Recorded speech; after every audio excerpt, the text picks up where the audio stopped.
म्हणजे किती संयम पाळावा लागतो दत्तगुरूंना मिळवण्यासाठी. अम आम इम इम Om Om M M Rome Rome लोम लोम, हे जे सगळे आहेत हे 16 आहेत. त्या 16 ह्या ज्या पेटल्स आहेत, ह्या ज्या पाकड्या आहेत, म्हणजे त्या पाकड्या तुमच्या इंटरनल नाडी सिस्टीमसोबत कनेक्टेड असतात. तसं कुंडलिनी एनर्जी जी आहे, कुंडलिनी ऊर्जा जी आहे ती मनुष्य देहामध्ये ऑलरेडी आहे आणि ती ऑलरेडी ॲक्टिवेट आहे. ठीक आहे, म्हणजे असं म्हणू शकतो आपण ओंकार दादा की ती अवेकिंग ऑलरेडी आहे, म्हणून आपण जिवंत आहोत. आता पहिले हे लक्षात घ्या की साधना करायच्या कशाला आहेत, हा प्रश्न प्रत्येक साधकाला पडला पाहिजे. आणि दत्त महाराजांच्या साधना करायच्या असतील तर तुम्हाला हा नक्की पडला पाहिजे. अवधूत चिंतन श्री गुरुदेव दत्त. नमस्कार.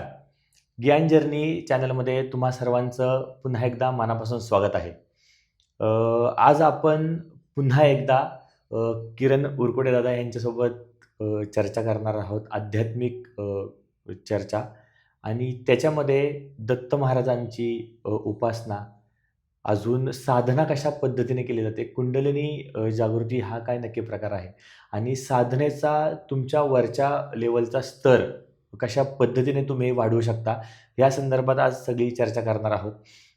मागच्या वेळेस आपण दादांसोबत चर्चा केली होती आणि त्या दोन्ही व्हिडिओला खूप छान प्रतिसाद मिळालेला आहे आपल्या यूट्यूबच्या आपल्या प्रेक्षकांकडनं. ते खूप छान त्याला कमेंट्सही आल्या होत्या. आणि त्याच्यानंतर दादांच्या अमृतवाणीलाही खूप लोकांनी भरभरून शुभेच्छा दिल्या होत्या की किती निरागस आणि मधुर वाणीने खरंच दादा आमच्याशी बोलत आहे. आणि आमचंही आज भाग्य की पुन्हा एकदा दादांसोबत आम्हाला पॉडकास्ट करण्याची संधी मिळते. दादा नमस्कार. ओंकार दादा नमस्कार. अवधूत चिंतन गुरुदेव दत्त. मागच्या व्हिडिओमध्ये आपण खूप छान पद्धतीने तर चर्चा केलीच होती ह्या सगळ्या गोष्टींवरती, आणि आता ही आपण खूप छान पद्धतीने आणि जरा अजून ॲडव्हान्स लेवलची चर्चा आपण ह्या गोष्टीमध्ये करणार आहोत की जेणेकरून आपले जे जुने प्रेक्षक लोक जे पाहत आहेत, जे दत्त महाराजांचे भक्त आहेत आणि जे साधनेकडे हळूहळू वळत आहेत, किंवा आत्ताची जनरेशन ही साधनेकडे हळूहळू येते खूप छान पद्धतीने, तर त्याच पद्धतीने आत्ताचे नवीन प्रेक्षकही आपल्याला भरपूर ॲड होतील हा नवीन व्हिडिओ पाहिला तर. तुमची फक्त थोडीशी ओळख पुन्हा एकदा करून द्या आपल्या नवीन प्रेक्षकांना, आणि मग आपण चर्चासत्राला सुरुवात करूयात. चालेल. नमस्कार. पहिल्यांदा अवधूत चिंतन श्री गुरुदेव दत्त. मी माझ्या सूक्ष्मरूप गुरु थोरले स्वामी महाराज, परमहंस परिव्राजकाचार्य वासुदेवानंद सरस्वती उर्फ टेमी स्वामी महाराज यांना अभिवादन करतोय, त्रिवार अभिवादन करतोय. आणि आजच्या पॉडकास्टला आपण जे सुरुवात करूया तर जस्ट एक शॉर्ट इंट्रोडक्शन. म्हणजे माझं नाव किरण उरकुडे आणि माझं जे राहणं आहे ते नागपूरला आहे वास्तव्य. त्यामुळे आता मी पूर्णपणे कम्प्लिटली मार्च 2025 पासून दत्त समर्पित आहे कम्प्लीट. दादा, जशी आपण मागच्या वेळेस चर्चासत्राला सुरुवात केली होती आणि आपण त्याच्यामध्ये आपण पाहिलं की दत्त महाराजांची सेवा कशा पद्धतीने केली जाते, त्याच्यानंतर तुमचे आपण अनुभव काही पद्धतीने पाहिलेले की तुम्हाला प्रत्यक्ष जेव्हा साधना चालू केली तेव्हा तुम्हाला काय काय अनुभव आलेले, काय काय त्रास सहन करावे लागले.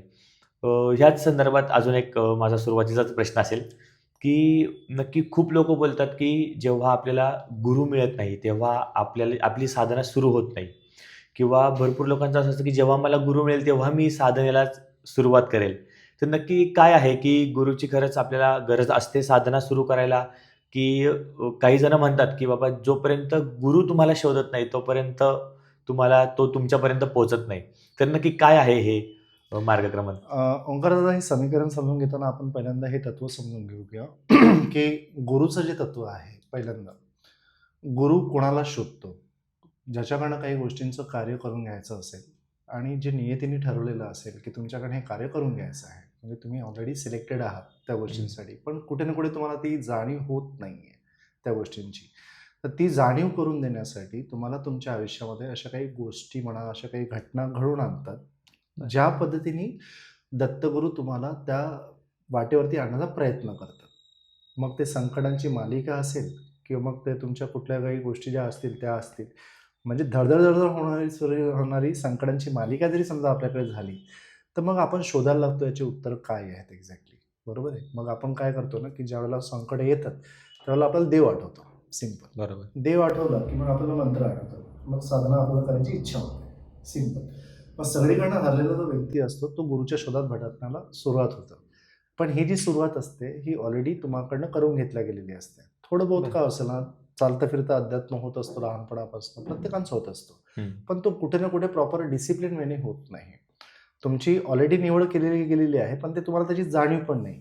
मग हं. या संदर्भात तुम्हाला थोडंसं काय केलं जातं, की तुम्हाला एक डायरेक्शन देण्यासाठी कुठल्या ना कुठल्या ग्रंथरूपी, कुठल्या ना कुठल्या पॉडकास्ट म्हणा किंवा काय म्हणा, असे काही ना काही तुम्हाला असे संकेत येत असतात प्रॉपर बरं. वेनी. हे जेव्हा संकेत येत असतील, तेव्हा समजून घ्यायचं की काहीतरी आपल्या समोर सांगण्याचा प्रयत्न करते. एक ऊर्जेला आपण विचार करू, एक ऊर्जा आहे, जी आपल्याला काहीतरी सांगण्याचा प्रयत्न करते. हं. समजा मी जर एक ॲक्सेप्ट केली ती ऊर्जा आणि मी जर समजा त्या वेनी जर जाण्याचा प्रयत्न केला, तर मग मला त्या गोष्टींनी डिसिप्लिन होऊन सक्षम होण्याचं जे म्हणतो आपण, तर त्याला करण्यासाठी तुमच्याकडं अथक परिश्रम करून घेतले जातात. हे लक्षात ठेवा. बरं. ठीक आहे. हं. संकट पण आहेत तुम्हाला. संकट पूर्णपणे गेलेली नाही. पण तुमची भक्ती सुरू आहे. मग भक्ती सुरू आहे. भक्तीची ताप एवढा सहन करण्यालायक म्हणजे इतका ताप असतो भक्तीचा, की कुठे ना कुठे गुरुला तुमच्या संदर्भात मग यावं लागतं. गुरु शोधत येतो हं. आपल्याला. हं. कारण की तुम्हाला त्याची आता जाणीव झालेली आहे त्या बरोबर. गोष्टींची. ही जेव्हा होते ना, तेव्हा आपल्याला गुरु आपोआप आपल्याकडे येणं सुरू होतं. पण सध्याच्या काळामध्ये इतकी माया जेवढी आहे विष्णूची, त्याच्यामध्ये एवढं सगळं भौतिक सुख, सगळे चॅलेंजेस आणि ह्या सगळ्या गोष्टी करताना आहे. बरोबर. कुठे ना कुठे ह्या गोष्टींचा विसर पडतो. म्हणून ते तत्त्व जिथपर्यंत आपल्या शरीरातनं पूर्णपणे कंप्लीटली बॅलन्स होत नाही, बरं. पाप आणि पुण्य या 2 गोष्टींचा प्रॉपर बॅलन्स होत नाही, बरोबर. तिथपर्यंत ते गुरु जे सक्षम असतील ते प्रॉपरली नाही येऊ शकत नाही. अशा ह्याच्यामध्ये. बरं. तुम्ही जसं आता बोलता सांगितलं तत्व. नक्की तत्व म्हणजे काय? आपण असं समजूया की ब्रह्मांड ज्यामध्ये म्हणतो आपण की ऊर्जा, स्पंदन हं. आणि चेतना या 3 गोष्टीपासून बनलेलं आहे. बरं. बरोबर आहे. म्हणजे ऊर्जा सर्वभूत आहे. ऊर्जा सर्वीकडे अवेलेबल आहे. बरोबर. पण त्याची जाणीव आपल्याला होत नाही. म्हणजे आपल्या शरीरामध्ये ती ऊर्जा आहे, पण त्याची जाणीव होत नाही. तर जाणीव का होत नाही? कारण की ते जे तत्व आहे, ते आपल्याला कळत नाही की एक्झॅक्टली हे ट्रिगर कसं होतं. हं. राईट? मग ती ऊर्जा आपल्याजवळ असून सुद्धा म्हणजे महाराजांची ऊर्जा आपल्याकडे आहे. गुरूंचं तत्वही आपल्यासोबत आहे. सगळ्या हं. गोष्टी आपल्याकडे अवेलेबल आहेत. इंटरनल बॉडीमध्ये पण आहेत आणि निसर्गामध्ये पण निसर्गात आहेत. आहे. बरोबर. पण त्या निसर्गाशी आपला जो देह आहे, हा पूर्णपणे एकरूप होत नाही कुठल्या गोष्टीने. म्हणजे जे म्हणतो आपण जे 5 एलिमेंट्स आहेत, हं. ते 5 एलिमेंट्स जेवढे आहेत, ते 5 एलिमेंट्स निसर्गाच्या 5 एलिमेंट्ससोबत जिथपर्यंत प्रॉपरली मॅच होणार नाही, बरं. ते तत्व आपल्याला कळू शकत नाहीत. मग ते तत्व कुठले आहेत?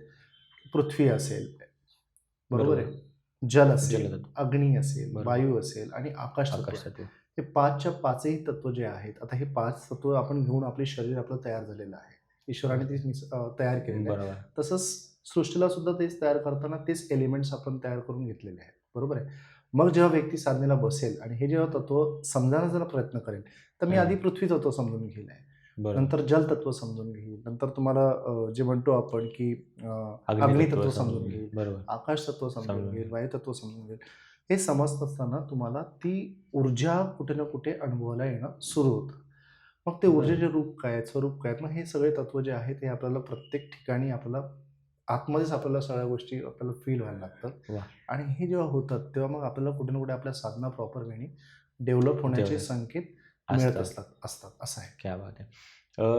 जसं की आता आपण सांगितलं की पंचमहाभूतांचं आपलं शरीर बनलेलं आहे हं. आणि साधना हा त्याच्यातला एक प्रकार आहे की जो करून आपण त्या ऊर्जा आपण शोधण्याचा प्रयत्न करतो हं. आपल्या पंचमहाभूतांच्या. मी आता एक साधा प्रश्न विचारेल सिंपल. हं. आपण साधनेला सुरुवात कशा पद्धतीने करायची किंवा कुठून करायची? भरपूर लोकं आपली हे पाहत असतात. हं. त्यांना आपण जे काही बोलतो ते कळतही असतं. हं. पण नक्की त्यांनाही साधना सुरू करायची असते. तर नक्की साधना प्रकार काय आहे? बरं. आणि साधनेला कशा पद्धतीने सुरुवात केली जाते बेसिकपासून एकदम? बरोबर. किंवा मी कशा पद्धतीने बसलं पाहिजे? हं. कशा पद्धतीने मी कृती केली पाहिजे? माझी काय हालचाल झाली पाहिजे का? ह्या भरपूर लोकांच्या मनात गोष्टी असतात. हं. आणि त्या लोकांच्या काय होतं की YouTubeमध्ये आता आजकाल भरपूरच गोष्टी आहेत. हं. खूप ठिकाणी मीठ मसाला पण लावला जातो. तर ह्या सगळ्या गोष्टी कशा पद्धतीने आपण सांगू शकतो की त्या सुरुवात करताना हळू-हळू त्या करू शकतात चालू? मग मी याला सिंपल पद्धतीने सांगण्याचा प्रयत्न करेल, की साधना म्हणजे नेमकं काय? तर साधन आहे कुठल्या गोष्टीचं. हं. त्याला एक व्यवस्थित वेळेची मर्यादा पाळून, ठीक आहे, डिसिप्लिन मॅनरनी आपल्याला ते केलेलं एका साचेबद्ध सिस्टमॅटिक वेनी आपण एक काही कुठलं जे कार्य करतो. हं. आता पहिले हे लक्षात घ्या, की साधना करायच्या कशाला आहेत? हा प्रश्न प्रत्येक साधकाला पडला बरोबर. पाहिजे. आणि दत्त महाराजांच्या साधना करायच्या असतील तर तुम्हाला हा नक्की पडला पाहिजे की साधना आपण का करायची आहे. मग साधनाचं ध्येय काय आहे तुमचं. तुम्हाला बरोबर. भौतिक सुखांसाठी साधना करायच्या जर असतील तर प्लीज करू नका. तुम्हाला मी सिंपल सांगतोय. हम्म. करणारे करतात पण त्याचे रिझल्ट तेवढे देऊन तुम्हाला ते मोकळं पण केलं जातं. पण भौतिक सुख म्हणजे कसं उदाहरणार्थ? मटेरियलिस्टिक वर्ल्डमधल्या ज्या काही आपल्या इच्छा असतील किंवा ज्या काही गोष्टी आहेत मी ज्यासाठी आलेलो आहे म्हणून त्या थोडक्यात ऐश्वर्य- माझ्या स्वतःच्या स्वार्थासाठी केलेल्या इच्छा. हां. तर साधना आणि उपासना यामधला फरक तुम्हाला कळला पाहिजे. उपासना म्हणजे काय, तर आपण देवाचं एक कुठलं तरी एक विशिष्ट वेळ न पाळता देवाची काहीतरी आपण आरती करतोय, पूजा करतोय किंवा जे काही भक्तिभावने आपण ज्या काही गोष्टी करतोय त्या उपासनेमध्ये येतील. साधनेमध्ये काय होईल आहे की साधनेमध्ये तुम्हाला कुठला ना कुठला एक मोक्षप्राप्तीचा एक अंतिम ध्येय असतो. एक लक्षात ठेवा. ती साधना तुम्हाला अंतिम ध्येयापर्यंत पोहोचवण्याचं कार्य जे आहे ती साधना करते. म्हणून साधना का करायची आहे, पहिल्यांदा हा ऑब्जेक्टिव्ह जर तुम्ही क्लिअर केलात तर तुम्हाला ते कळेल की साधना आपल्याला या संदर्भात करायची आहे. आता माझा जो अनुभव तुम्हाला मी मागच्या पॉडकास्टमध्ये सांगितलेला होता, संकटांची मालिका आल्यानंतर कुठे ना कुठे समर्पण झालं. असं समर्पण अतिशय शुद्ध होतं, भाव दाटला आणि त्याच्यात कुठेतरी बॅलन्स झालं आणि प्रॉपर वेळी जेव्हा बॅलन्स झालं तेव्हा गुरुतत्व जेव्हा ॲक्टिवेट झालं आणि ते ॲक्टिवेट झाल्याबरोबर ते काय झालं की लक्षात येऊन गेलं की साधना मार्ग हा अशा पद्धतीने कुठे ना कुठे आता आपल्याला नेण्याचा प्रयत्न करतो. सिंपल होतं. जसं स्वामी विवेकानंदांचं एक वाक्य आहे की एकतर ध्येयसिद्धी तरी होईल नाही तर या ध्येयाला सिद्ध करण्यामध्ये हा देह तरी पडेल. बरोबर. ध्येयपूर्ती होईपर्यंत थांबू नका. करेक्ट. मग साधनेमधलं ते मला जे अचिव्हमेंट जिथपर्यंत होत नाही तिथपर्यंत महाराज माझ्याकडनं साधना करून घ्या. मग साधनेमध्ये काय करायचं आहे, मग मला एक मंत्र घ्यायचा आहे. मंत्र घेताना काय करायचं, मंत्रांची निवड करायची आहे का, की मंत्र आपल्याला बोलवतोय बरोबर. त्यामुळे मी तुम्हाला मागच्या वेळेला पण सांगितलं की दत्तमाला मंत्र एक सिंपल मंत्र आलेला होता पण तो सुद्धा समोरून आला. म्हणजे कुठे ना कुठे तुम्हाला ते एक येईल. बरोबर आहे. मग त्या मंत्राला तुम्हाला बसण्यासाठी एक आसन लागेल. त्या आसनाला आपण जेव्हा समोर घेतो तो आसन म्हणजे काय, तर आपलं पूर्णपणे सगळे आपले जे 5 एलिमेंट्स आहेत आता त्या आसनावरती जाणार. बरोबर आहे. पण त्या आसनाला सिद्ध करण्यासाठी आपल्याला आपला जो वेळ आहे तो डिसिप्लिन करून त्याला आपल्याला बसावं लागेल. मग ते वेळेचं पालन आपल्याला करावं लागेल की तुम्हाला कुठली वेळ योग्य आहे 24 तासांपैकी. तीच वेळ मी आता कंटिन्युटीमध्ये आपल्याला रोज जो आहे डिसिप्लिन त्यावेळी मला जावं लागेल. गुरुंना डिसिप्लिन आवडतं, गुरुंना इनडिसिप्लिन आवडणार नाही. कारण डिसिप्लिन हे ईश्वरी तत्व आहे. इनडिसिप्लिन हे जे आहे हे तामसिक. वेळेचं काय महत्व आहे नक्की? वेळेचं महत्व अतिशय आहे कारण की शक्ती ज्या असतात त्या शक्ती आपल्याकडे जेव्हा येतात किंवा गुरुतत्व जेव्हा आपल्याकडे येतात तेव्हा ते चेक करतात की शिष्य जो आपला जो बनण्याचा जो प्रयत्न करतोय हा जो साधक आहे, कारण साधक नंतर शिष्य बनतो आणि शिष्यानंतर गुरु बनतो. हा कॉन्सेप्ट आहे. ठीक आहे. साधक जेव्हा साधना करेल तेव्हा त्याचा वेळ पहिल्यांदा तो चेक करेल. त्या वेळेला त्या ऊर्जा येतात आणि ऊर्जाला आपण आवाहन करतो पहिल्यांदा. मग आवाहन कुणाचं करताय तुम्ही ते लक्षात घ्या. आवाहन कसं करतात हे सुद्धा आवश्यक आहे. दत्तगुरूंचं आवाहन करताना दत्तगुरूंकडे चांगल्या गोष्टी पण आहेत, चांगले गण पण आहेत, पण तितक्याच वाईट शक्ती पण ते घेऊन येतात. बरोबर. म्हणजे दोन्ही बॅलन्स आहे, दोन्ही गोष्टी आहेत त्यांच्याकडे. बरोबर आहे. भूत पण आहे, पिशाच पण आहे, जे काही असते अघोरी नकारात्मक गोष्ट पण दत्त महाराजांपासून सुरुवात झाली. कारण हेड ऑफ द डिपार्टमेंट तेच आहेत. बरोबर. गुरूंच्या मार्गामधले जे आहेत, कारण तुम्ही जे गुरूंचं कार्य जे केलेलं आहात ते शेवटी तुम्हाला रिपोर्टिंग दत्तगुरूंनाच करायची आहे.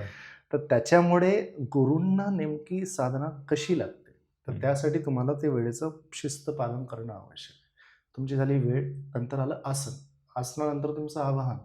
मग आवाहन तुम्ही कोणाला करता, सकारात्मक गणांना करता की नकारात्मक न करता. क्रिया कशासाठी करायच्या आहेत तुम्हाला, साधना कशासाठी करायची आहेत, इन्स्टंट इमिजिएट रिझल्टसाठी करायचे आहेत की लॉंग टर्मसाठी करायचे आहेत की मोक्षप्राप्तीसाठी करायचे आहेत. मी आधीच सांगितलंय साधना ही तुमचं अंतिम ध्येय जे असतं ऐश्वर्याला भोगून आपण शेवटी मुक्ती प्रदान करण्यासाठी दत्तगुरूंना आवाहन करतो. बरोबर. ते आंतरिक ज्ञान असतं. मग त्या ज्ञानाला दत्तगुरू चॅनलाइज करताना मग ते तुम्हाला बरोबर त्या गोष्टी ते करतात. आसन झालं, संकल्प झालं, संकल्प घ्यावा लागतो. संकल्प तुम्ही घेणार तेव्हा वचन द्यावं लागतं आपल्याला दत्तगुरूंना की तुला कुठल्या गोष्टींचा त्याग करायचा आहे, कुठल्या गोष्टी ज्या तुला ज्या आहेत काय त्या तुला अडथळे आणतायत कुठल्या गोष्टींसाठी, मग ते तुमच्या षड्रिपूजमधल्या कुठल्या गोष्टी आहेत, बरोबर, त्याचा तुला त्याग आवश्यक काय. तर संकल्प करताना मी जनरली ज्या वेळेला केलेला होता त्या गोष्टी मी त्यागलेल्या होत्या ज्या मला नव्हत्या करायला पाहिजे. बरोबर. त्याच्यामुळे सांगितलेलं. बरोबर. तर त्याच्यामुळे ती आव्हान झाल्यानंतर ते तुमचं मग जे असेल की तुम्हाला संकल्प करताना ह्या गोष्टी प्रामुख्याने लक्षात ठेवायच्या असतात साधकाने. ठीक आहे. संकल्प झाला तर तो संकल्प तुटण्यासाठी नकारात्मक ऊर्जा ज्या असतात आपल्या शरीरामधल्या त्या आक्रमण करतात. की तुमचा संकल्प तुटला पाहिजे. तुम्ही 7 दिवस संकल्प करा, लगेच तुम्हाला दुसऱ्या दिवशी अटॅक होणार. नकारात्मक शक्ती तुमच्या आजूबाजूला तुमच्या शरीरातल्या बाहेर पडण्यासाठी येतील की तू करू नकोस, मला बरोबर असंच राहायचं, बरोबर राईट. मला तू हॅबिच्युअल बनलेला आवडणार नाही. कारण की 3 गुण आहेत ना, सत्व आहे, रजस आहे आणि तमस आहे. तामस कोणी तर जो व्यक्ती जसा असेल, त्याचा स्वभाव जसा असेल, त्या क्रिया तुम्हाला शरीरामध्ये खूप जाणवायला लागतात. कारण की त्याला मंत्रांची ऊर्जा सहन होणार नाही शरीरातली. बापरे तर ती काय होईल, तामसिक क्रिया करणारा व्यक्ती जो असेल, त्याला जर तामसिक पद्धतीने करायचं असेल, तर तो आनंदात राहील. पण मी जर सत्व गुण घेऊन बसलेलो आहे आणि मला तमस गुण जर माझा जर कमी करायचा कमी आहे, करायचा. डाऊन करायचं आहे, हम्म. तर मला तो कुठे ना कुठे त्रास देणं सुरू करेल, तमस गुण, जो हम्म. ईश्वराला आवडणार नाही नाही. बरोबर बरोबर आहे. कारण साधनेला मोक्षप्राप्तीसाठी तुम्हाला पुढे जर जायचं असेल, अंतिम ध्येय जर तुमचा तो असेल, तर तो तुम्हाला किल करावा त्रास लागेल. झाला बरोबर तर ह्या सगळ्या गोष्टींना आपण स्लोली करत होकार देता की आपल्याला ह्या सगळ्या गोष्टी साध्य करतात. पण मंत्र निवडतो, मंत्रांचं उच्चार कसं करायचं, प्रोनाऊन्सिएशन कसे आहेत हम्म. तुमचे, ते स्वर, पण खूप महत्वाचं आहे. म्हणजे तुम्ही बीजाक्षरांचा जर समजा तुम्ही जर उच्चार करताय, तुम्हाला देवाने बरोबर. इतकी सुंदर स्वर दिलेला आहे, बरोबर. बोलताय, शब्द आहेत, मग त्या शब्दांना तुम्ही कसं अलंकृत करता, काय? मग त्या शब्दांना अलंकृत करताना तो स्वर कसा बोलता, बरोबर भाव काय आहे तुमचा, बरोबर सगळ्या गोष्टी तुमचा गुरु बरोबर. सूक्ष्म कारण रूपाने की चेक करतात. मंत्र पण एक अशी गोष्ट आहे की थोडीशी जरी आपली जीभ इकडची तिकडे वळली तरी त्या गोष्टीचा अर्थाचा अनर्थही होऊ शकतो. आपण याला ऊर्जेच्या भाषेत असं म्हणूया की आघात ज्या व्यक्तीला म्हणजे आघात म्हणतो ना आपण, एखाद्या गोष्टीवरती एखादी आपण फोर्स दिला, की तो आघात किती होतो, त्या बरोबर. प्रकारे फोर्स होतोय, हम्म. पण तो फोर्स जर चुकला तर तो तिथे आघात नाही नाही होणार. होत बरोबर मग ती ऊर्जा तुम्हाला ती त्या पद्धतीने ते काम रिझल्ट नाही देणार करत ते, नाही, बरोबर. काम देणार नाही. हम्म. म्हणून तुम्हाला उच्चार करताना सुद्धा तुम्हाला लक्षात आलं पाहिजे की आपण प्रोनाऊन्सिएशन सुद्धा आपल्याला सांभाळून करायचे, घाई नाही करायची आपल्याला. बरोबर उठायची जर घाई असेल, मला याचा कॉल येतोय, त्याचा कॉल येतोय, तर ती साधना नाही होणार. तर त्यामुळे उपासना आणि या साधना 2 मार्ग वेगवेगळे आहेत, पण बरोबर. ध्येय एकच आहे शेवटी. उपासनेमधूनच तुम्ही साधना मार्ग तुम्ही परिपक्व करू शकता आणि साधना मार्ग जर परिपक्व झाला तर मग तुम्ही साधक बनता. मग साधक बनलात की मग गुरुच्या पात्रतेला जो लागणारा शिष्य आहे ते तुमच्यामध्ये ती क्वालिटी येतं. मग क्या शिष्य बनलं की मग गुरुनी जर समजा निवडलं की बाबा तू आता माझा उत्तराधिकारी होणार, मग शिष्याला गुरुतत्व प्राप्त होतं. त्याच्याशिवाय ते गुरुतत्व प्राप्त होत नाही. याच्यामध्ये इतका हा प्रवास असतो. खूप मोठा प्रवास आहे. असं आहे. क्या बात आहे. जसं की आता तुम्ही सांगितलं की बाबा साधना ही गोष्ट आपण घेतली, तर साधनेला कशा पद्धतीने बसलं पाहिजे, कशा पद्धतीने संकल्प केला पाहिजे आणि कशा पद्धतीने ह्या सगळ्या बेसिक गोष्टी आपण ह्यामध्ये सांगितलेल्या आहे. खूप ठिकाणी आपण ह्या गोष्टी ऐकतो की 7 चक्र जे की आपल्या शरीरामध्ये असतात आणि ते साधना जशी हळूहळू आपली वरती जाते त्याप्रमाणे ते 7 चक्र आपले जागृत होतात. अशा पद्धतीने कुंडलिनी जागृतची एक आहे. तर नक्की काय आहे त्याच्या मागे पण काही कन्सेप्ट आहे नक्की, की साधना तुमची कितव्या लेवलपर्यंत अशी गेली पाहिजे की तुमची कुंडलिनी जागृत वगैरे होते, किंवा आजकाल खूप ठिकाणी असे पण लागले असतात की आम्ही तुमची कुंडलिनी जागृत करून देऊ. अशा ठिकाणी खूप ठिकाणी ह्या गोष्टी येतात. तर नक्की काय आहे नक्की हा प्रकार? तसं कुंडलिनी एनर्जी जी आहे, कुंडलिनी ऊर्जा जी आहे ती मनुष्य देहामध्ये ऑलरेडी आहे आणि ती ऑलरेडी ॲक्टिवेट आहे. ठीक आहे. म्हणजे असं म्हणू शकतो आपण ओंकार दादा की ती अवेकिंग ऑलरेडी आहे, म्हणून आपण जिवंत आहोत. सिम्पल. ठीक आहे. विदाऊट कुंडलिनी एनर्जी आपण जिवंत नाही राहू शकत. म्हणजे ती ऑलरेडी तिथे आहे, एनर्जी आहे. पण त्या एनर्जीचा जो फ्लो आहे, ठीक आहे, तर तो फ्लो जो आहे तो स्पायनल कॉर्डमधून प्रॉपर वेणी जाऊ शकत नाही आहे. म्हणजे त्याचा अर्थ काय आहे की त्या ऊर्जेला गती नाही आहे. ऊर्जा तर आहे पण ऊर्जेला ती गती प्राप्त झालेली नाही. म्हणजे असा अर्थ की आपल्याकडे इलेक्ट्रिसिटी आहे पण ती बटन ऑन करायसाठी आपल्याकडे तो फोर्स अवेलेबल नाही. हा फोर्स आपल्याला काय करावा लागतो, हा जनरेट करावा लागतो. मग हा फोर्स जनरेट करण्यासाठी काय लागतं, तर तुमची साधना हा पहिला विषय लागतो. डिसिप्लिन त्या गोष्टीसाठी पहिला, राईट. मग तुमच्या जुन्या जन्मातून, ज्या जन्मातून तुम्ही आलेला आहात, जितके जन्म झालेले असतील, तुम्ही काय काय केलेलं आहात या संदर्भातला सगळा एक सिलेबस तुमचा ऑलरेडी पूर्वसंचित कर्मात असतो. समजा हा देह घेऊन मी बसलेलो आहे, पण या देहाला जर कुंडलिनीचं जर मला असं समजा वरदान मिळालेलं असेल आणि त्या भगवती आईने जर ती कृपा माझ्यावरती जर केली असेल, पण मी असं नाही म्हणू शकत की मी ह्या जन्मात खूप काही केलेलं आहे. नो, तुम्ही कुठे ना कुठे पूर्वसंचित कर्मानुसार त्या साधना केलेल्या आहात. ठीक आहे.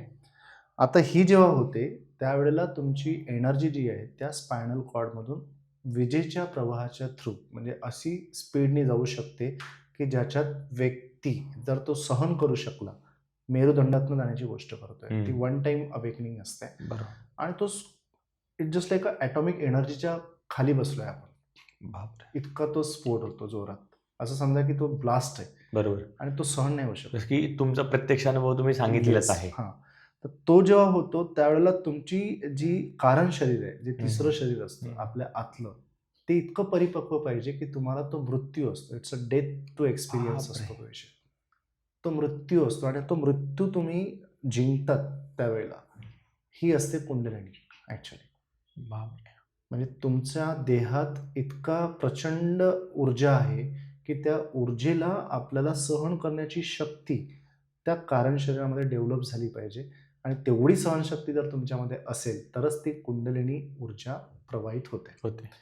ती जर प्रवाहित झाली तर मग ती तुमची जी काही पूर्वसंचित कर्म जे तुम्ही घेऊन आलेला आहात, ज्याच्यामुळे तुमचा प्रारब्ध तयार होतो, तर ते पूर्वसंचित कर्म पहिल्यांदा तुमचे बर्न केले जातात. म्हणजे तुम्ही आता पूर्वसंचित कर्माच्या संदर्भात तुमचा विषय नसतो, राईट. सेकंड असतो आगामी कर्म, जे आगामी कर्म आपण करणार आहोत. सेकंड, आता कुंडलिनी 2 टाईपनी अवेकनिंग होते, ठीक आहे. एक वन टाईम अवेकनिंग होते. वन टाईम अवेकनिंग म्हणजे ज्याच्यामध्ये पूर्णपणे तुमचा प्रवास जो मेरुदंडातला आहे 1.5 मिनिटं लागतात, 1 ते 1.5 मिनिटं, कधी कधी कोणाला जास्तही लागू शकतात. पण ते 1.5 मिनिटं सहन करून तो व्यक्ती तिथे स्टेबल होतो आणि त्याचा आज्ञाचक्र ओपन केला जातो. म्हणजे तो पहिल्यांदा देवी ग्रंथी कट करतो. मग ही देवी ग्रंथी इथे आहे, छोटीशी वाटाण्यासारखी असते, त्याला पिनियल ग्लँड म्हणतात. मग ही देवी ग्रंथी कट झाली, मग आज्ञाचक्र ओपन झालं, म्हणजे ही झाली तुमची वन टाईम अवेकनिंग जी सहस्रात पोहोचते डायरेक्टली. ही पोहोचली ना की मग सेकंड जे आहे, दुसरी टाईपची जी कुंडलिनी आहे ती हा क्षेत्र आहे समोरचा. ही स्लोली स्लोली स्लोली स्लोली एक एक चक्र चक्र करत करत करत करत करत करत ती जाते, हळूहळू जाते, स्टेप बाय स्टेप जाते. पण त्याला खूप जन्म पण लागू शकतात. आवश्यक नाही की तुम्हाला ते तुमच्या एका जन्मात त्या सगळ्या गोष्टी होतील, बरोबर आहे. तर हे टाईप्स आहेत त्या एनर्जीजचे. आता ही जेव्हा होईल त्यावेळेला तुम्हाला 7 चक्रांमधून जी ऊर्जा आणि जे प्रत्येक चक्रांमध्ये, जसं आता मूलाधार पकडलं आपण, तर मूलाधाराला 4 पाकळ्या आहेत समजा. आता पाकड्यांचे पण कॉम्बिनेशन्स असतात. मूलाधार नंतर सेकंड स्वादिष्ठान आहे, त्याच्यामध्ये सुद्धा पाकड्या आहेत. पाकड्या म्हणजे काय, तर ह्या नाड्या असतात, त्या कनेक्टेड असतात. मग त्याला शब्दांची जी वर्णमाला आपल्याला जी आपल्या जिल्हा परिषद शाळेमध्ये शिकवल्या गेलेली आहे तीच आहे. म्हणजे याचा अर्थ काय आहे ना की हे विशुद्धी चक्रापासून सुरू करते. समजा इथून विशुद्धी चक्राच्या 16 पाकड्या आहेत, तर संस्कृत वर्णमालेमध्ये सुद्धा 16 वर्ण आहेत. अम, आम, इम, इम, उम, उम, एम, एम, रोम, रोम, लोम, लोम, हे जे सगळे आहेत हे 16 आहेत. त्या 16 ह्या ज्या पेटल्स आहेत, ह्या पाकड्या आहेत, म्हणजे त्या पाकड्या तुमच्या इंटरनल नाडी सिस्टीमसोबत कनेक्टेड असतात. इथे जंक्शन पॉईंट्स आहेत, इथे ऊर्जा चक्र आहेत, प्रत्येक ठिकाणी एक एनर्जी सेंटर्स आहेत. मग ऊर्जा चक्र जिथे आहे तिथे तो कनेक्ट करतो ऊर्जा. मग ती कनेक्ट झाली की आपल्याला तो प्रवाह जाणवतो शरीरामध्ये, तो कुठे ना कुठे तो जाणवतो आणि त्याचे जे तत्व असतात मग ते ॲक्टिव्ह होणं सुरू होतं. मग हे झालं, अनाहत झालं, ठीक आहे. अनाहत नंतर मग तुम्ही खाली याल तेव्हा तुमचं मणिपूर आहे, मणिपूर नंतर खाली तुमचं जे आहे ते आपलं स्वादिष्ठान आहे आणि स्वादिष्ठानंतर मूलाधार आहे आणि सगळ्यात टॉपवरती तुमचं सहस्त्रार चक्र आहे. मग त्या सहस्त्रार चक्रामध्ये एक छोटासा बिंदू असतो. लहान बाळ जेव्हा जन्माला येतो तेव्हा त्याची आई त्याला टाळूवरती लेप लावते ना, का लावते, कारण तो जो एक छोटासा पेरिनियल जो बोन आहे, इथे बोन आहे छोटासा, तिथे होल आहे, तो मोक्षाचा दरवाजा आहे. बरोबर. म्हणजे श्वास तुम्हाला मूलाधारापासून तर तुम्हाला सहस्त्रारापर्यंत पोहोचायचा आहे. बरोबर. त्यासाठी गुरुची आवश्यकता असते. पण जर समजा तुमच्या साधना इतक्या जर सक्षम असतील आणि देहधारी गुरु जरी समजा तुम्हाला जरी नाही लाभत आहेत कुठे, पण जर पॉवरफुली जर तुमचे जर समजा समर्पण असेल तर तो व्यक्ती तो प्रवास हळूहळू हळूहळू डेव्हलप करतोय. आज्ञाचक्रापर्यंत येऊन तो सहस्त्रारापर्यंत पण जाऊ शकतोय. आणि हे जेव्हा होतं त्यावेळेला प्रॉपरली ते जे एक्सपिरियन्सेस येतात मग ते आपल्याला शोधावे लागतात. काय असतात एक्सपिरियन्स, ते लिहावं लागतात, नाही बोलतात कधी कधी काही ठिकाणी. मग ते अनुभव आपण लिहून ठेवतो आणि मग त्याची मग सगळ्या गोष्टींची ही एक वेगळी स्टोरी तयार होते. वा, थोडक्यात संकेतही कळायला पाहिजेत त्या सगळ्या गोष्टींचे. पण तुम्ही जसं आत्ता सांगितलं ते सोप्या भाषेत आपल्या भरपूर लोक पण बोलतात की जसं तुमच्या कमरेच्या खालच्या पार्टमधनं जर तुमचा जर मृत्यू झाला तर ते आपल्याकडे वाईट मानलं जातं आणि जर आपले डोक्याच्या वरच्या साईडने जर वायू बाहेर गेला म्हणतात तर थोडक्यात ते मोक्षप्राप्ती झाली असं थोडक्यात म्हटलं जातं खूप ठिकाणी. आकाश तत्व आहे, हा जो एलिमेंट आहे इथून विशुद्धी चक्र हा तुमचा एक कनेक्टिंग पॉईंट आहे. तुम्हाला माहिती असेल आधीच्या काळामध्ये मान उडवायचेत पूर्ण कम्प्लिटली, तुमचं डिस्कनेक्शन करायचे. राजे महाराजांचे तुम्ही हे बघा, आधीच्या काळामध्ये बरोबर. राक्षस बरोबर. होते बरोबर आहे ना, त्यांचे काप पण गळा कापून टाकायचे कम्प्लिटली. का कापून टाकायचे त्याचा अर्थ पण तोच आहे. तुम्हाला आकाश तत्व सिद्ध करू देत नाहीत काही गोष्टी. बर. जी वस्तू आकाश तत्व जो आहे हा खूप हायली म्हणजे तो एक मिस्टेरियस आपण म्हणू शकतो. की आकाश तत्व ज्या व्यक्तींचा सिद्ध होईल इथे पुढे जेव्हा जाईल तेव्हा तो स्लोली जेव्हा जातो आज्ञाचक्रावरून येऊन तो ब्रह्मरंध्राकडे पोहोचतो ना, तो आकाश तत्व जो आहे त्या एलिमेंट्सला तुम्ही जो श्वास सोडताची जी गोष्ट करताय, मग डोळ्यातनं जाईल, नाकातनं जाईल, बरोबर. याच्यातनं जाईल, तोंडातनं मग तो जाईल, प्रत्येक कानातनं योनीमध्ये जाईल. तुम्हाला बरोबर. त्याचे कॉम्बिनेशन्स आहेत. तर अशा पद्धतीने आपण ते समजू शकतो त्याला. पण आकाश तत्व हा एक डिफरंट टॉपिक आहे. काय बात आहे. हां. तो आपण घेऊयातच. म्हणजे साधनेचंच आपलं आता चाललेलं, की थोडक्यात म्हणजे काय आहे, की तुम्ही जी साधना करणार आहात, त्या साधनेतनंच तुम्हाला पुढे हळू-हळू ग्रो व्हायचं आहे आणि त्याच्यातनंच तुम्हाला ह्या बाकीच्या सगळ्या पुढे गोष्टी स्टेप बाय स्टेप हळू-हळू जाणार आहेत. तर तसंच आता साधना आपण जेव्हा करणार आहोत, तेव्हा गुरु ही मगाशी आपलं झालं बोलणं, की गुरु ही खूप महत्त्वाची भूमिका खूप ठिकाणी मानली जाते. तर नक्की खरंच गुरु गरजेचा असतो साधना करण्यासाठी, की गुरु नसतानाही आपण साधना कशा पद्धतीने करू शकतो? बघा दोन्ही तुम्हाला मगाशी पण मी बोलताना बोललोय, की गुरु म्हणजे काय तर अंधारातून प्रकाशाकडे नेणारा एक दीपस्तंभ आपलं कार्य करतो आपल्या जीवनामध्ये, बरोबर आहे. आता गुरु जो आहे ते तुम्हाला मी आधी सांगितलेलं आहे, की जर एक सक्षम गुरु असतील तर तो शिष्याची निवड करतो. पहिली गोष्ट लक्षात घ्या. मी जर समजा गुरु शोधायला गेलो आज, तर मला खूप सारे गुरु भेटतील, पण त्या गुरूंना शोधण्यासाठी माझी पात्रता आहे का? पहिले हे चेक करावे लागते. मी जर पात्रच नसेल त्या गोष्टीसाठी आणि मी सरळ गुरु केला, तर तो अडथळा माझ्यामध्ये येऊ शकतो. असे बरेच तुम्हाला साधक भेटतील. बरोबर. पात्रता आपली ही स्वतःला पहिल्यांदा आयडेंटिफाय केली पाहिजे आपण, की आपण तितके सक्षम आहोत का, की ती ऊर्जा आपण सहन करू शकतो का या काही गोष्टींसाठी. ऊर्जा गुरूंची खूप हायली पॉवरफुल असते. ते सांभाळण्याचं जे क्षमता आहे ते आपल्यामध्ये जर असेल तर गुरुमार्गी या आणि मग ते आपण ते गुरूंची जी ऊर्जा आहे त्या पद्धतीने आपण ते केलं तर प्रॉपर वेने तुम्ही जाऊ शकता. पण दोन्ही गोष्टी आहेत. आजकाल काय झालेलं आहे, की जो ट्रेंड चाललेला आहे किंवा जे खूप काही गोष्टी होतात त्या ठिकाणी. पण तुमचा जेव्हा शक्तिपात होतो, मग तो शक्तिपात सुद्धा तुम्हाला सांभाळता आला पाहिजे.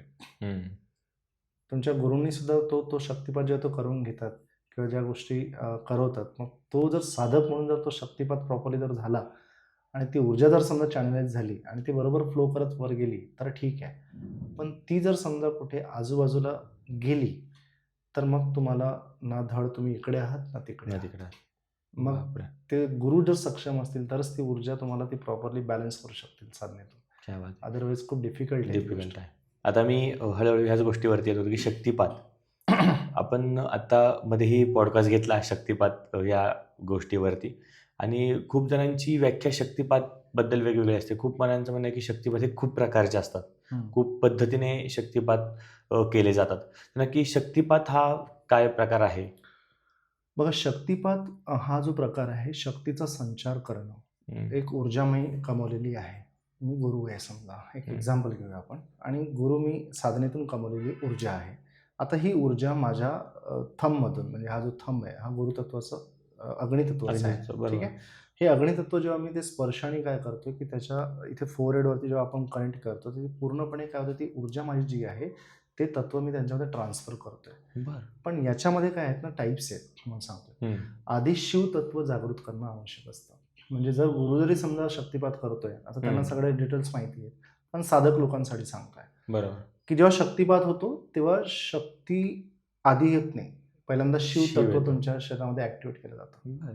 शिव तत्व ॲक्टिव्हेट केल्यानंतर मग शक्तीचा संचार केला जातो याच्यामध्ये. बापरे! बरं. नंतर गुरु आपल्या याच्यावरती हात ठेवतात आठवत. आणि मग गुरु हात ठेवल्यानंतर तो प्रॉपर शक्तिपात होतो. मग त्याच्यामध्ये जे अनुभव आहे, ते अनुभव तुम्हाला कळता आले पाहिजेत, की माझ्यावरती जो शक्तिपात झालेला आहे, आता हा शक्तिपातची जी जाणीव असते, काही लोकांना होते आणि काही लोकांना अजिबात होत नाही. होत नाही.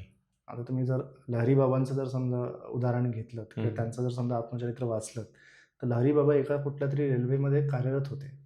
त्यांना कोण भेटलेत? डायरेक्टली महाअवतार बाबाजींचा त्यांना स्पर्श झाला. बापरे! छोटासा पॉइंट स्लोली. काय केलं त्यांनी? पूर्ण त्यांचे पूर्वजन्म दाखवलेत. पूर्वजन्माच्या बापरे! साधना दाखवल्यात. काय झालं काय नाही विषय सगळं कम्प्लिटली.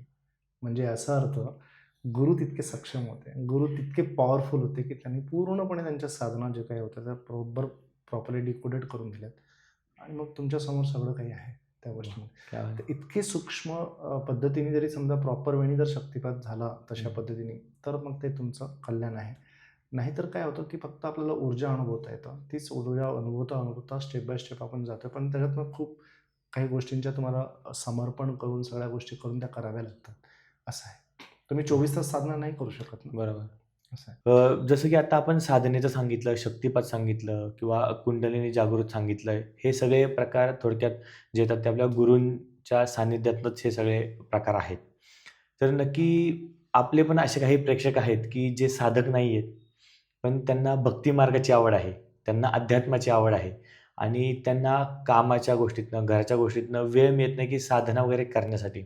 असे भरपूर लोकं काय करतात की संक्षिप्त गुरुचरित्राचं पारायण करतात. हं. काही जण गुरुचरित्राचं पारायण करतात. व ते पण रोज-रोज न करता बाबा दत्त जयंती आली, मग बाबा 5-6 दिवसाचं पारायण करायचं किंवा असे भरपूर लोकं आहेत की वाचन करतात. तर दत्त महाराजांनी असे भरपूर प्रकारचे ग्रंथ उपलब्ध करून दिलेले आहेत हं. आणि भरपूर प्रकारचे लोकं वाचतही आहेत. तर आपण कोणत्या पद्धतीचा एखादा असा ग्रंथ सांगू शकतो का की कोणत्या पद्धतीने त्याचा लोकांपर्यंत उपयोग होईल लोकांना त्याचा आणि भौतिक आणि साधक लोकांनाही त्या गोष्टीचा भरपूर फायदा होऊ शकतो? बघा, दत्तगुरूंनी प्रत्येक स्टेपमध्ये 2024 पासून जवळपास माझ्या आयुष्यात आणलेले जे ग्रंथ आहेत ते तुम्हाला सांगतो. काय काय महाराजांनी आणून दिलेलं आहे. मला गुरुचरित्राचं पारायण केलं. ठीक आहे. गुरुचरित्रामधून मला काही गोष्टी बऱ्याच गोष्टीची उकल झाली पहिली गोष्ट. पण गुरुचरित्रामुळे मला काही गोष्टींच्या पुढे कनेक्टिंग डॉट्स मला करता आलेत. बरं. ठीक आहे. मग दासबोध असेल, क्या बात है! ज्ञानेश्वरीमधला 6वा अध्याय असेल, की हं. जो ज्ञानेश्वर माऊलींनी कुंडलिनीच्या ऊर्जेबद्दलच्या लिहिलेलं आहे. पूर्ण लिहिलेलं आहे. बरोबर. ते सुद्धा मला वाचण्याचा योग महाराजांनी दिला. त्याच्यानंतर दत्त महात्म्य, थोरले महाराजांचं चरित्र म्हणजे इतकं सुंदर लिहिलेलं आहे, काय सांगू शब्द नाहीत माझ्याकडे, की थोरले महाराजांवरती स्वतः सरस्वतींची कृपा होती. बरोबर. म्हणून त्यांना लिखाणाबद्दल जर तुम्ही म्हणाल ते स्वतः दत्तगुरूंच्या संदर्भात सगळं काही लिखाण त्यांनी लिखाण केलं. करतो. बरोबर. म्हणजे ते युनिव्हर्सिटी आहे एक हं. कम्प्लिटली. हं. बरोबर आहे. तर त्याच्यापैकी मला दत्त महात्म्य खूप सुंदर वाटलं, कारण की दत्तगुरूंचं जर समजा तत्व मला समजून घ्यायचं असेल तर मला कुठे ना कुठे दत्त महात्म्याने खूप सुंदर ते क्या अनुभव बात है! दिलेत त्याच्याबद्दल. नंतर दत्त महात्म्याला समजताना मग पुढे माझी जी महाराजांनी जी प्रोग्रेस केली तर ती मग हळूहळू पुढे मग माझ्याकडे दत्तपुराण आलं. पण दत्तपुराण संस्कृतमध्ये आहे. हं. संस्कृत अंडरस्टँड करणं किंवा संस्कृतीला समजणं इतकं सोपं नाही. नाही, बरोबर. त्याच्यातला मराठी अनुवाद अवेलेबल आहे. त्या मराठी अनुवादामधून काही गोष्टी जर समजा आपल्याला कळू शकल्या. हं. पण दत्तपुराण समजताना त्या गोष्टींची अनुभूती जिथपर्यंत येणार नाही आपल्याला, तिथपर्यंत दत्तपुराण तुमच्या इंटरनल बॉडीमध्ये नाही जाऊ शकत. तुम्हाला सांगतो. तुम्ही फक्त वाचा. बरं. पण मला जर समजून घ्यायचं असेल दत्तपुराण तर तुमच्या साधनाही इतक्या जबरदस्त परिपक्व पाहिजेत दत्तपुराण समजताना. महाराजांनी सगळं दत्तपुराणात दिलेलं आहे. दत्तगुरू काय परीक्षा घेतात, कशा घेतात, दत्तगुरूंनी कशा शिष्यांना घडवलेलं आहे. मग त्यांचे जितके टॉपचे शिष्य झालेले असतील महाराजांनी दत्तगुरूंनी स्वतः सानिध्यात राहून त्या गोष्टी करून घेतलेल्या आहेत. मग त्याच्यामध्ये कार्तवीर्य अर्जुन असेल, यदुराजा असेल, भक्त प्रल्हाद असेल, खूप असे जबरदस्त महाराजांनी दत्तपुराणामध्ये दाखल दिलेले आहेत. आणि तो दत्तपुराण महाराजांनी जो लिहिला आहे तो 3500 श्लोक महाराजांनी ते केलेले आहेत बापरे! आणि ते संस्कृतमध्ये आहेत. ते समजण्याला खूप परिपक्वता पाहिजे. इतकं सोपं नाही. कार्तवीर्य अर्जुन जेव्हा सुरू होतं तृतीय अष्टक आहे. म्हणजे महाराजांनी 8 अष्टकं लिहिलेले आहेत. बापरे! एका अष्टकामध्ये 8 आहेत अध्याय. ज्ञानकांड आहे, उपासनाकांड आहे. तर उपासनाकांडमध्ये तृतीय अध्याय आहे. तो तृतीय अष्टकामधला तृतीय अध्याय आहे.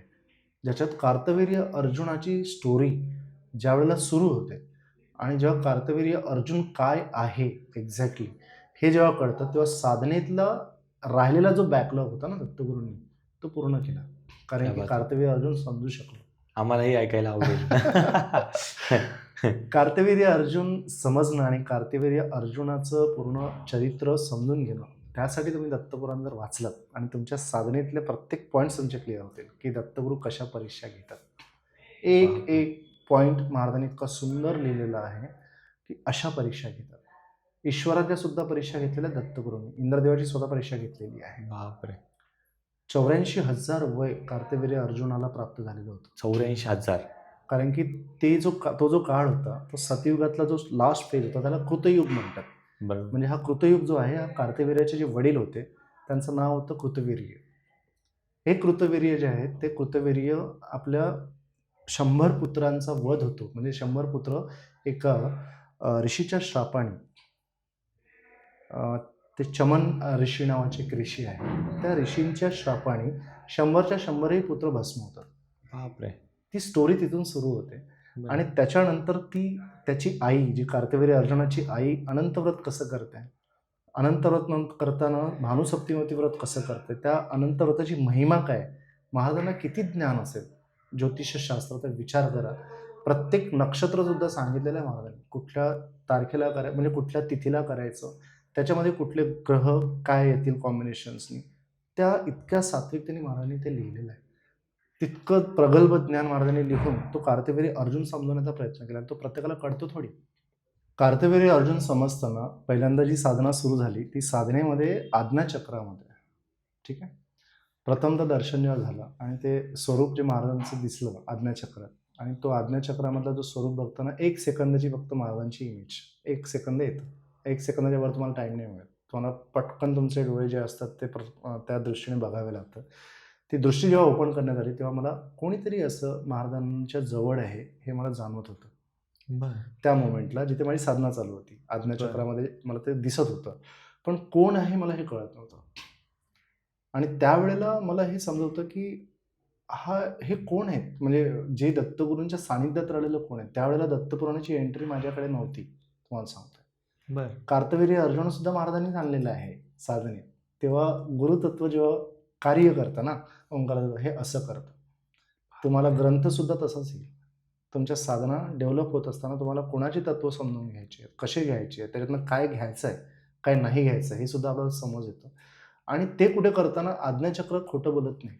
ज्या व्यक्तींचं आज्ञाचक्र ओपन अप होतं ते खोटं बोलत नाही. ते ईश्वराला आपल्याला काय दाखवायचं आहे हे आपण बघतोय. मला काय बघायचं म्हणून मी ते साधना नाही केलेली आज्ञाचक्रावरती. मला हे बघायचं आहे, मला ते बघायचं आहे, बरोबर. महाराजांना मला काय दाखवायचं आहे हे मला अभ्यास करायचा होता. आणि त्यावेळेला ते काहीतरी जाणीव झाली मला. पण कार्तवीर्य मला समजताना कुठून तरी महाराजांनी असा एक कॉल कनेक्ट करून दिला लगेच 10 मिनिटानंतर साधना झाल्यावरती, की त्या कॉलचं कन्फर्मेशन कार्तवीर्य अर्जुनाबद्दलचं विचारपूस होती. बापरे. विचार करा, इतके महाराजांच्या लीला आहेत. शंका आली चटकन, आणि शंका आल्याबरोबर त्याचं निरसन केलं. आणि निरसन करून की तू शंका घेऊ नकोस कुठल्याच गोष्टी. बरोबर. तुझी साधना चालू आहे, या साधनेतला हा विषय, आता तू अभ्यासाला बस. वा. आणि जेव्हा दत्तपुराण घेऊन बसलोय तेव्हा ते संस्कृतचे श्लोक डोक्यावरून चालले गेले.